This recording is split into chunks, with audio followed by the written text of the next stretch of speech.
σας, είμαστε Play for Fun και εγώ είμαι ο Σωτήρης Γιαδίνης και από εδώ ο Τριαντάφης Μολώνης και σήμερα θα σας δείξουμε σκάκι πώς να κάνετε ματ με 4 κινήσεις. Αρχικά κουνάτε το στρατιωτάκι 2 κινήσεις μπροστά από το βασιλιά. Έπειτα παίζει ο αντίπαλος. Κουνάει 2 κινήσεις μπροστά από τον πύργο. Μετά βγάζετε την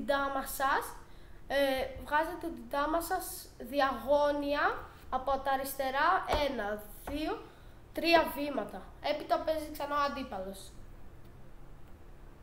Βγάζει το αλογάκι του. Μετά τον αξιωματικό αυτόν που βλέπετε, που είναι στο άσπρο μέρος, το κουνάτε έτσι ώστε να πάει εδώ πέρα και έπειτα παίζει ο αντίπαλος.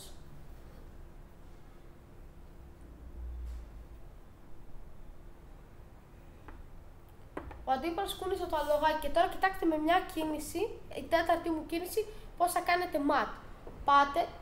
Πάλι διαγώνια μπροστά από τη βασίλισσα και τρώτε το στρατιωτάκι. Και έχει δημιουργηθεί ματ, δηλαδή, γιατί άμα φάει την ντάμα μου, μετά πηγαίνει εδώ και δεν μπορεί να τη φάει. Οπότε έχει δημιουργηθεί ένα ακριβές ματ.